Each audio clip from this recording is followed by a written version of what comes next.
Boom.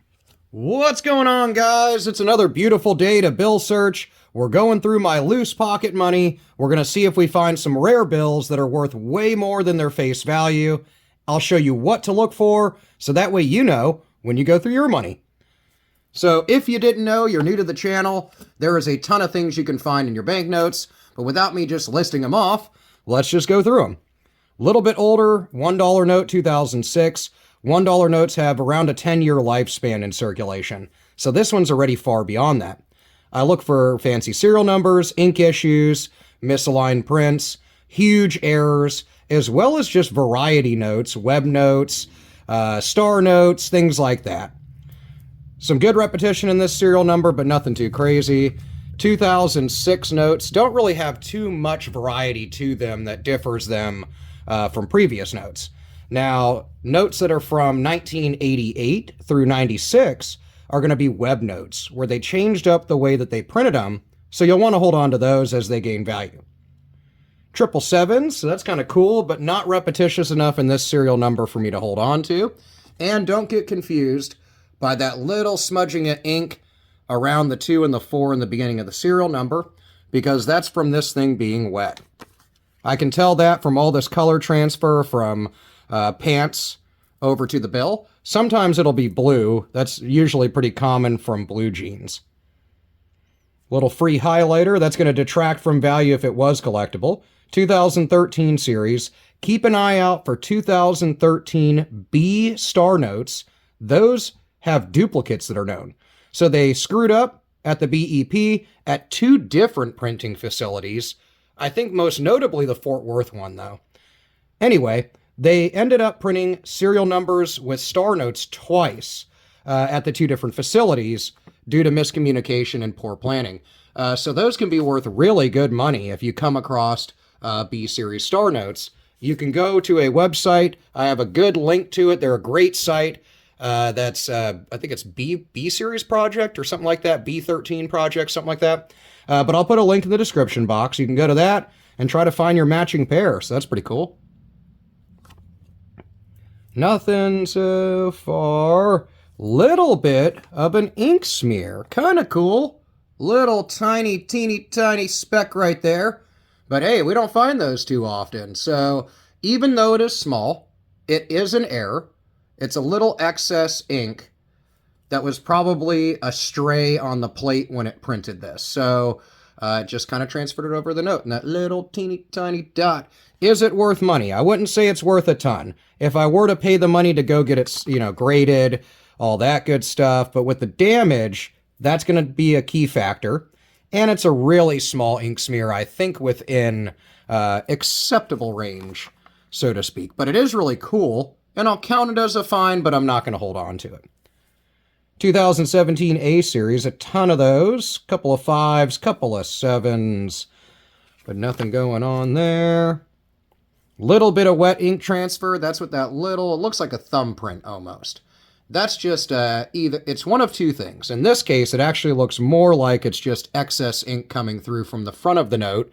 And it's just when they re-ink everything and kind of lubricate all the machinery, sometimes that excess of ink will come through.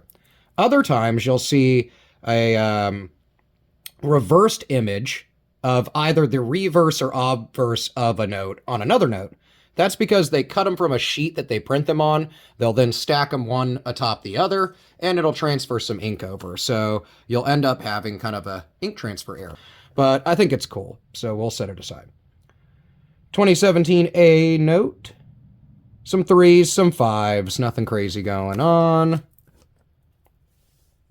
And folded up. This one's also been wet. You can tell from the discoloration. And then you can't really see it through the camera, but it's a bit wavy as far as the overall bill, which is another indicator that it's been wet at some point. Hey, nice little star note. Usually you'll come across a fair amount of star notes, and 1s especially. And if you watch my videos, then you'll know that I do too. But I love star notes. I'm holding on to every star note, have for a long time. Unless it's like a larger note and I need it for food. But Anyway, star notes are really neat. Of course, most of you know they're replacement notes, that they replace the original note with this serial number and a star on the end to indicate it replaced that note. They replace them due to damage or issues with them during the printing process. So that's really cool. I really like it a lot. Love adding to my star note collection. I have a lot of them. I probably would get rid of them, of course, if like the roof tore off and I had some really literal rainy day issue going on. I do have quite a bit of star notes and a lot of denominations, but they're like a little weird savings thing, as well as I just think they're going to go up possibly. 2017 A series also. You'll see the most of 2017 through 2021s as the series date you'll see. 2013, totally beat up. This one's worse than the older 2006 bill that we started with. So this thing has seen its day. It is beat up. Probably wouldn't even be accepted by a vending machine.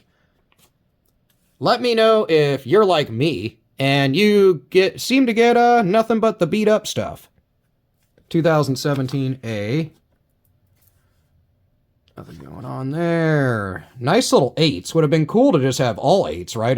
I just saw a solid repeater where it was all the same numbers. I think it did have a 0 on the end. Selling one of the Facebook groups. It was a $10 note for over $300. But the thing was beat up, but really cool. Getting through some 5s. 0107. I found a birthday note in one of my last searches, so that was kind of cool. Date notes are always fun. This one, of course, is not one, but they are neat. Keep an eye out around any of the intricate detail points of the Lincoln Memorial. That's kind of a good place to look. 2013, 10, nothing crazy going on there. Got a lot of stray inking, but this looks like ballpoint pen. Getting down there. Probably 4 or 5 bills left. I'm not a rich man. I don't have a ton of notes to go through. 2021 series. They are redesigning everything but the $1 and the $2 bill. And we'll see those over the next 15, 20 years kind of spread out. The 5, I think, is like the third one that's going to get done. At first, I was like, oh, we might have some lack of ink going on here, but it's just because this one's been wet. So, you know, who knows? I got these in change kind of from 6 or 7 places throughout yesterday and today. So, you know, I'd be spending money all over the place, mainly on bills. Kind of cool. A little bit of excess ink on the third 2 there, but super minor unless they're basically like a blob. They're not really worth anything more than face value. Last but not least, a totally trashed $10 note. Series 2013. Things to look for on 10s. Look for stuff with the color-changing ink, of course, collectible serial numbers. And then they're redesigning the 10 as the first one to come out, since I think now, other than, like, hundreds, 10s are the most counterfeited. Other than that, same dealio. Look for areas that have intricate detail, as well as kind of through these repetitious 10s. And then issues was just kind of overall print. So what are we holding on to? Nice little star note, another one going right in my collection of star notes. I just love holding on to them. And as they get rid of star notes due to new printing technology, these could get really, really valuable. So I like holding on to them, and I have a high hope and theory, really, that they're going to go way up in value over the next, like, decade or so. So we'll see paper currency kind of make its boom, I think, here coming soon. Well, let me know what you think about these finds. More importantly, let me know what you've come across in your coin and banknote searches lately in the comments. I will see you there, and I'll see you in the next video.